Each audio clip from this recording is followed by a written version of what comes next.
In this video, we're going to be doing two things. One is we're going to be creating an ability for us to heal ourselves. And second, we're going to give ourselves a little bit of a companion. So let's dive in and get started.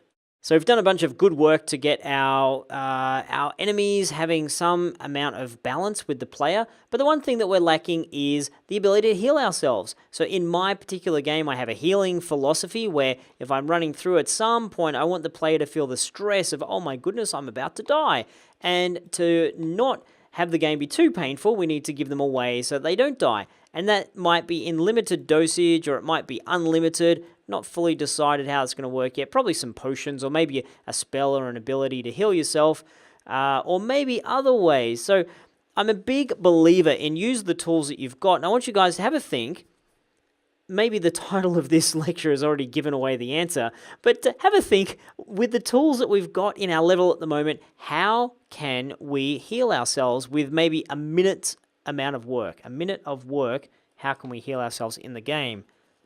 So the clue is on the screen. I'm zoomed into one of the enemies here. You've probably guessed it already. If you go down to damage per shot for the enemies and make that a negative value, then it's, instead of having our health go down, it's going to make our health go up, which is pretty cool. That's us using our design hack to come up with a cool solution. So what I'm going to do is duplicate an enemy. We will call this enemy a healer, and I'd like the healer to be yellow. So I'm going to duplicate the red enemy, make this yellow.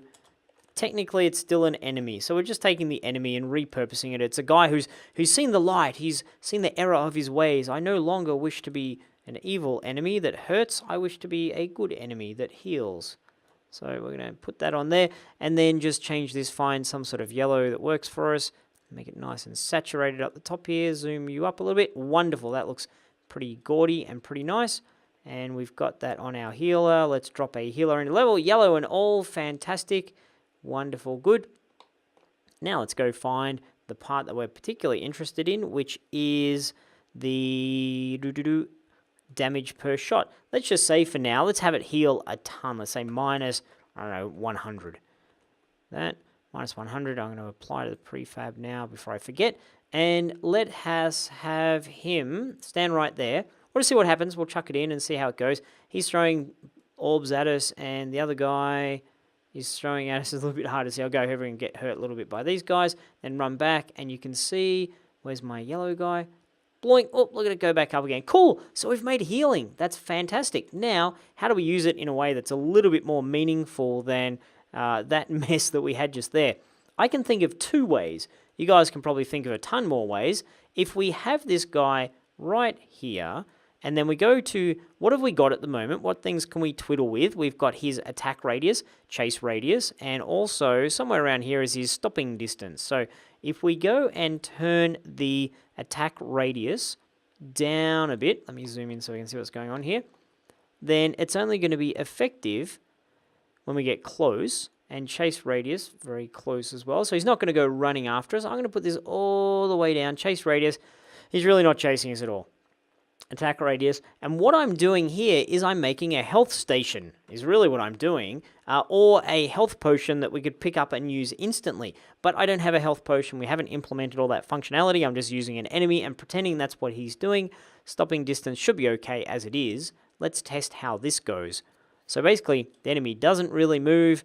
Okay, hurt me a little bit here, minion. Hurt me, minion. Hurt me, minion. Okay, that was wonderful singing. And then we come over here, bloop. And he doesn't really move, he just stays there. Isn't that fantastic? So I've now made a healing station. Wonderful. Now, if we want to take this a little bit further as well, let us see what we can do. Let's have a look and say, you know what? What if this guy, instead of just being a healing station, what if he was a full-on companion? Which I know a lot of you guys have said, are we going to do companions? Well, we're going to do companions right now in a very hacky, cheaty kind of way. How can we make this? So just have a think. If you want to do a mini challenge, mini design challenge, how can we turn this guy into a companion for us that would be meaningful? That was the pause for you to go ahead and give it a try. What I'm going to do is say, well, what's the behavior we're looking for? We need him to actually chase us, because companions follow you. And we want him to see us, you know, if we're a fair distance off the screen, so he'll chase us from a long way.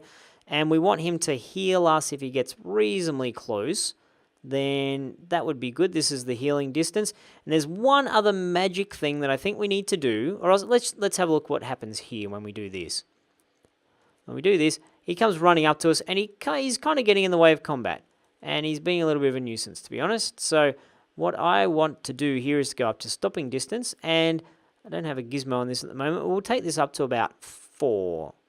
So then, in theory, he's not going to get too close to us. He's going to, he's going to follow along behind, as any good support character in a game should. Not too close, not in the thick of things, but close enough to be effective. Now, his orbs, that's pretty good, isn't it? He's following us around. And if we go into battle down here, let's have a look.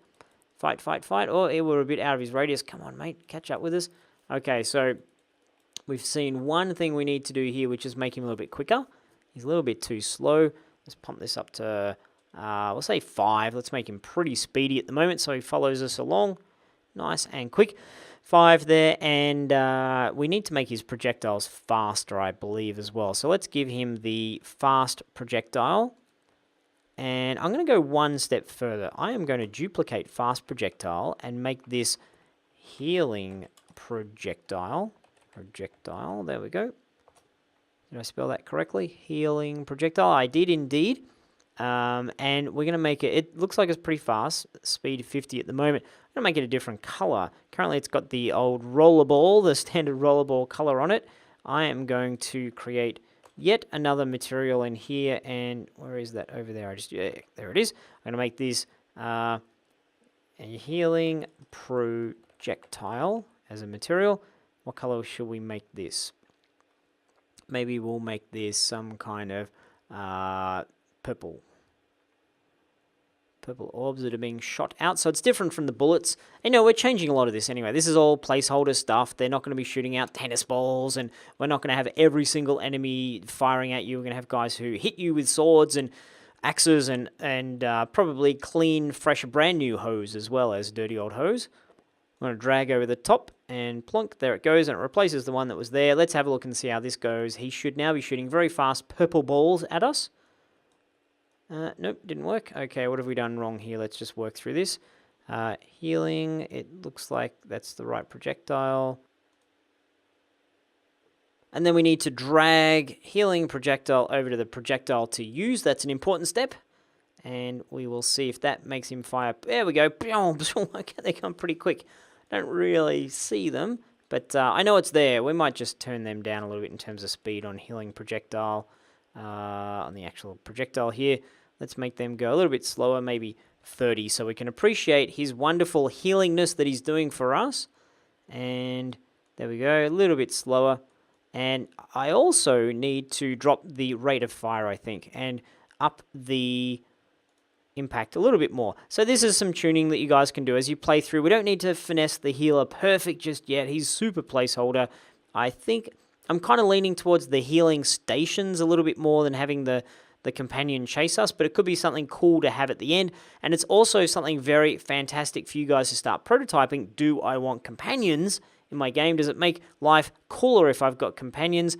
Let's have a look here. If we 100 and we'll seconds between, we'll do say 4, which is going to create a more interesting dynamic. Maybe if you have it say, I don't know, 5, then it's going to be a little bit more like a healer who has a cooldown on his ability. So he heals me and I'm in the middle of battle. Hang on a second, he seems to be shooting a little bit too quick.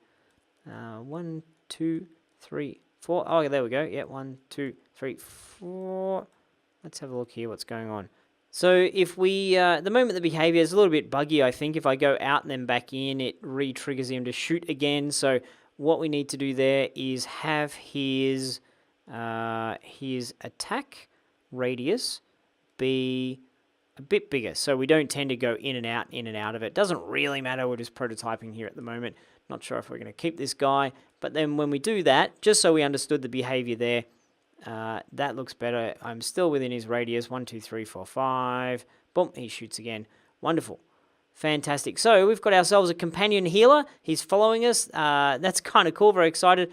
And at the moment, if he gets in the line of shot of one of the other guys here, they're probably going to shoot him because the bullets don't discriminate. But it's kind of cool. I think for me, I'm probably going to have stationary guys, stationary healers in a spot as I tried out before.